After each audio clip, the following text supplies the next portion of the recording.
discussing topic 3,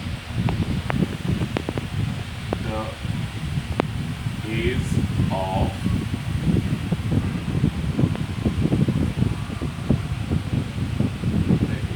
revolutions.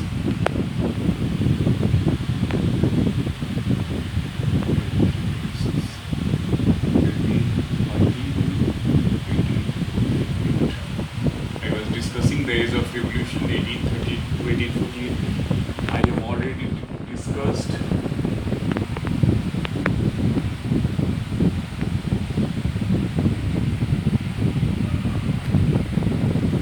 different revolutions from 1830 to 1848. After that, I already explained when France sneezes, the rest of Europe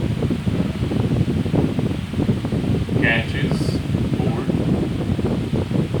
After that, I have discussed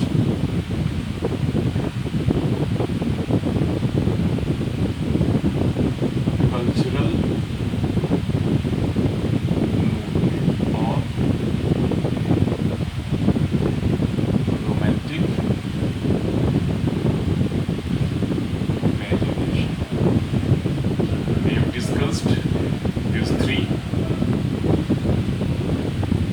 subtopics. After that, today I will discuss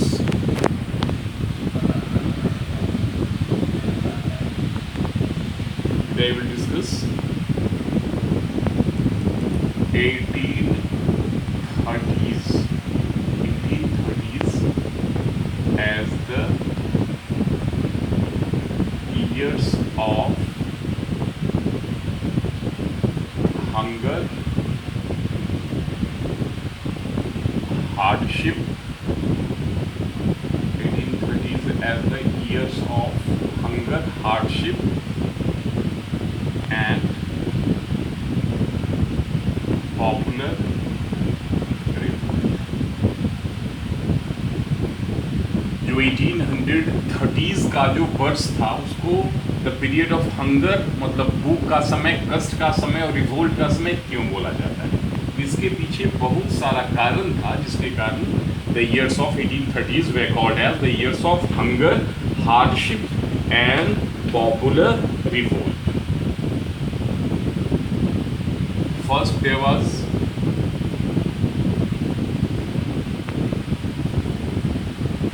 enormous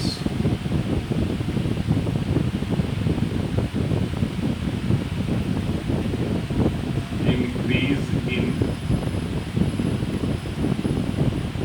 population of Europe. तो सबसे जो पहला कारण ये था कि Europe का population काफी तेजी के साथ बढ़ना शुरू हो गया.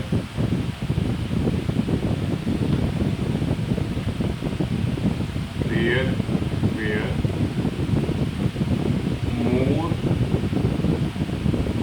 seekers of jobs than employment.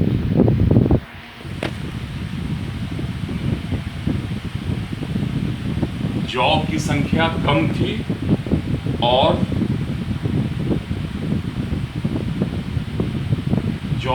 Job पाने वालों की संख्या ज़्यादा थी और जो एम्प्लॉयमेंट था वो कम था.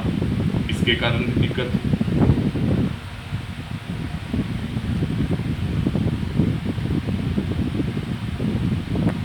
Population from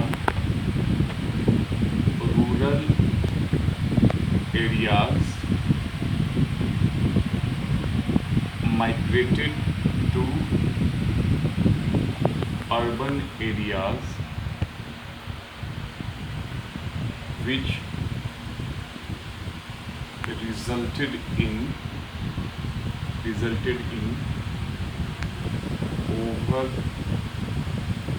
overcrowded slums.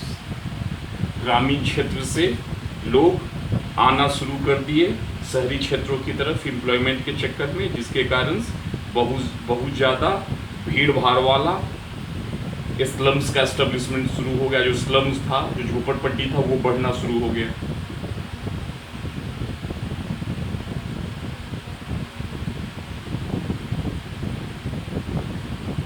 Small producers faced a stiff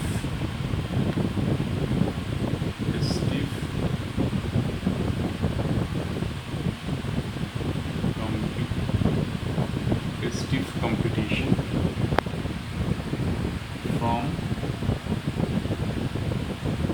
machine made goods।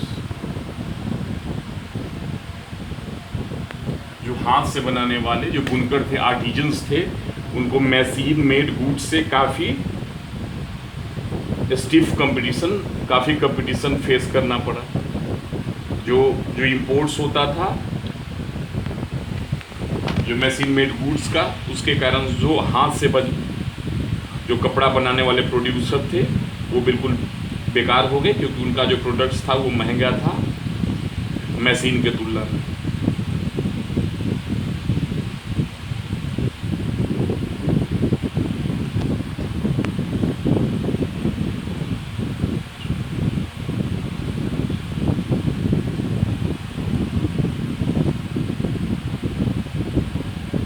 There were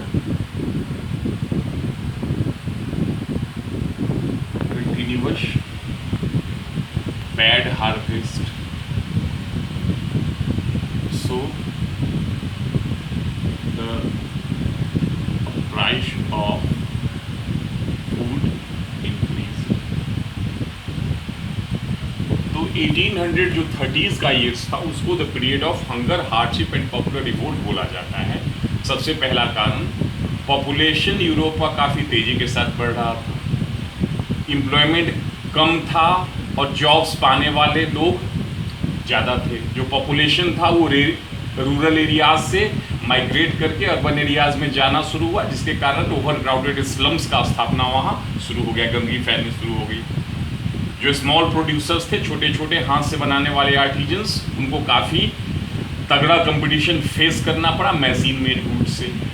लगातार अकाल पड़ रहा था, इसलिए जो गुड्स का जो फूड प्राइसेस था, जो फूड का, वो बढ़ गया। तो इस कारण से जो 1830s का जो पीरियड है, उसको हम लोग बोलते हैं the period of hunger, hardship and popular revolt. इन्हीं सब कारणों से।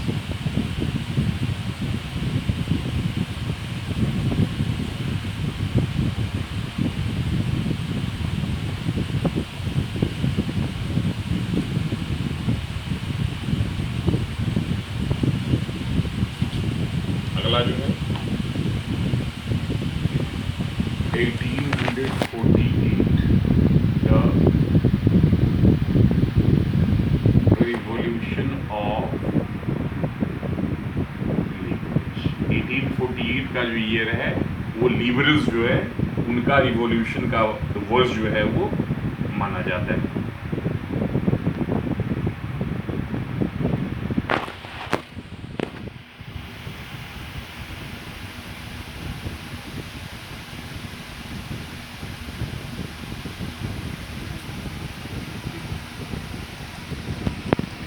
In 1848,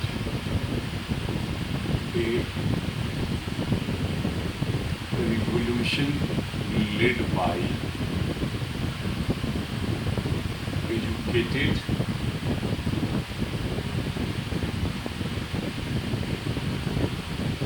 middle class was underway। 1848 में जो एजुकेटेड जो मिडिल क्लास था, वो भी रिवॉल्यूशन करना शुरू कर दिया।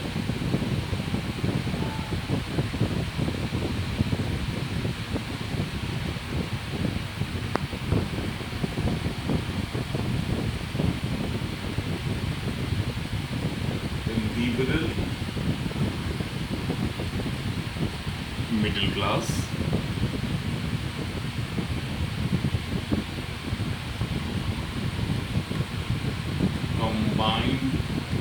their demand for constitutionalism with national unification. National unification.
Eighteen 1848 में जो क्या हुआ कि जो एजुकेटेड मिडिल क्लास था उसके द्वारा भी रिवॉल्यूशन यहाँ पे यूरोप में, पूरे यूरोप में स्टार्ट कर दिया गया।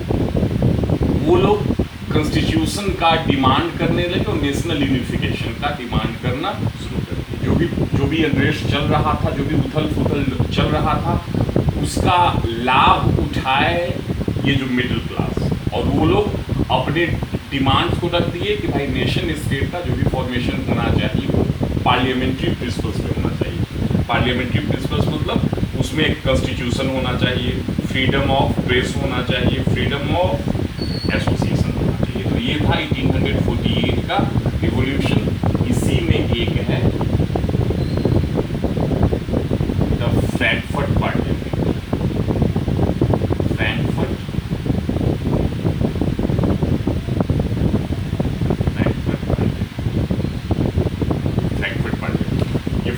पार्लियामेंट क्या था कि जर्मनी उस समय कोई नेशन स्टेट नहीं था। जर्मनी नाम का कोई भी नेशन उस समय, कोई भी राष्ट्र, जर्मनी नाम का कोई राष्ट्र उस समय था ही नहीं।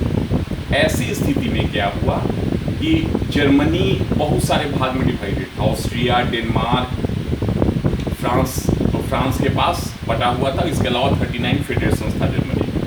तो वहाँ का जो मिडिल क्लास था वो एक साथ एक इलेक्शन कंडक्ट किए अपना, और 831 रिप्रेजेंटेटिव्स वो लोग चुने। 831 रिप्रेजेंटेटिव्स चुनने के बाद जर्मनी का एक शहर है, उस समय तो जर्मनी था ही नहीं, उस समय एक शहर था फ्रैंकफर्ट के पास।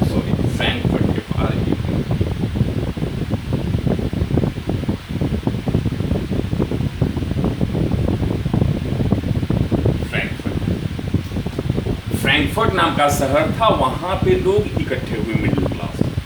अब उनको डिस्कशन के लिए एक जगह चाहिए था, तो कोई जगह नहीं था। अंतिम में सेंट पॉल का चर्च था, वहीं पे वो लोग इकट्ठे हुए सेंट पॉल के चर्च में, और इकट्ठे होने के बाद वहीं पे डिस्कशन करना स्टार्ट कर दिए कि भाई जो एक नया जर्मनी नाम का राष्ट्र बनेगा और उस जर्मनी में कैसा होना चाहिए गवर्नमेंट। तो ये डिसाइड किया गया कि वहाँ पे कॉन्स्टिट्यूशनल मोनार्की हो। अब अगर कॉन्स्टिट्यूशनल मोनार्की होगा तो कोई एक राजा चाहिए, किसको जर्मनी का राजा बनने के लिए इनवाइट किया जाए। तो ये देखा गया कि जो प्रशिया के किंग हैं फ्रेडरिक विल्हेम फोर्थ, वो बाय बर्थ जर्मन है, इसलिए उनको बुलाया गया कि भाई आप आकर जर्मनी का जो राजगद्दी है उसको संभालिए, लेकिन कॉन्स्टिट्यूशनल मोनार्की होगा, मतलब आपको कॉन्स्टिट्यूशन के अनुसार चलना होगा। रशिया के किंग खुद एक पावरफुल किंग थे, उनको मिडिल क्लास का ये बर्ताव अच्छा नहीं लगा। आखिर इतना पावरफुल जो किंग है क्यों कॉन्स्टिट्यूशन को मानेगा, तो इसलिए अपना वो ट्रूप्स भेजे और फ्रैंकफर्ट पार्लियामेंट को खत्म करवा दिया गया। लेकिन इसका सबसे बड़ा रिजल्ट ये हुआ कि जो जर्मनी के जो प्रशिया के किंग थे उनके दिमाग में आया कि क्यों ना कॉन्स्टिट्यूशनल मोनार्की नहीं करेंगे, क्यों ना अपने ही अंडर में एक जैसे जर्मनी नाम के नेशन का एस्टेब्लिशमेंट कर दिया जाए। और उसी के बाद जो जर्मनी का यूनिफिकेशन हुआ और जर्मनी नाम का राष्ट्र दुनिया में आया। तो ये था फ्रैंकफर्ट पार्लियामेंट, तो इसको हम लोग बोलते हैं, ये जो टोटल है उसको 1848 द रिवॉल्यूशन ऑफ लिबरल्स।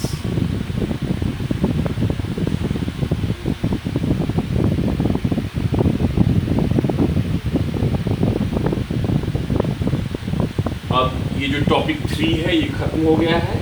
अब जो इसका क्वेश्चन है आज कुछ स्टार्ट कर दिया जाए।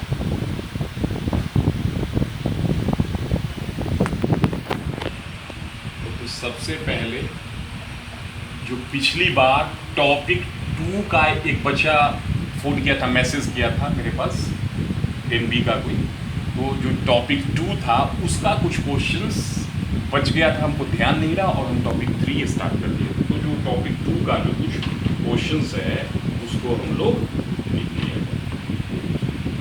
जो क्वेश्चन बचा हुआ था वो था टॉपिक 2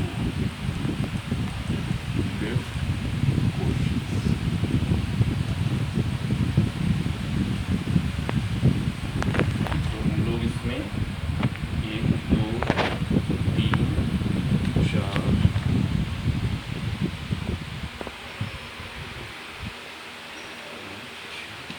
नेक्स्ट क्वेश्चन, जो भी अपना नंबर होगा आप लोग इसको डाल लीजिएगा। क्वेश्चन नंबर 6 हो 7 हो वो हमको याद नहीं, आप लोग उसको ये कर लीजिएगा।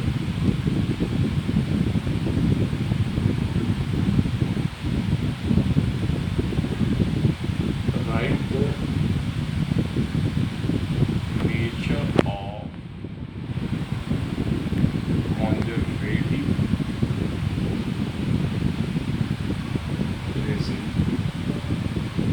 set up in 1850।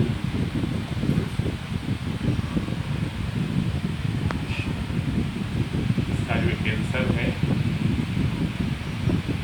Page number 11 para, page number 11 जो पैरा 2 है उसमें इसका आंसर होगा। Conservative regime set up in 1815 were autocratic.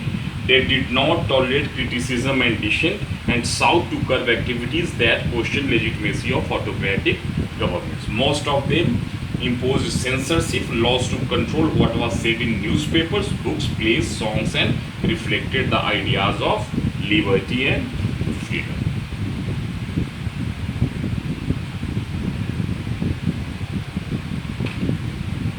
अगला जो क्वेश्चन है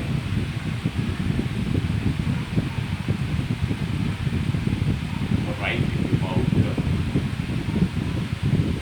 life of Mazzini.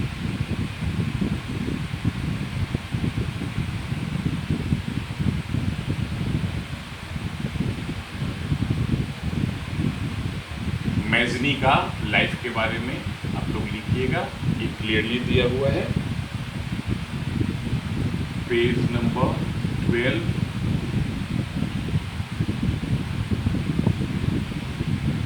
Last para, अंतिम जो पैराग्राफ है उसमें आपको इसका आंसर मिल जाएगा।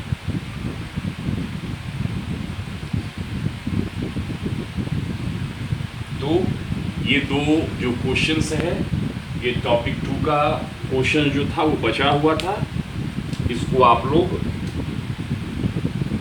लिख लीजिएगा। और क्वेश्चन नंबर ये कितना है ये हमको याद नहीं है, तो अपने मन से आप लोग इसको क्वेश्चन आंसर जैसे नंबर ऑफ जो क्वेश्चंस है कितना नंबर क्वेश्चन है उसको डाल लीजिएगा, और जैसा कि हिंट दिए हैं उसी अनुसार इसके आंसर को आप लोग लिख लीजिएगा। अगली बार जो नेक्स्ट क्लास होगा उसमें जो टॉपिक 3 है उसका क्वेश्चन हम आप लोगों को दे देंगे। Thank you.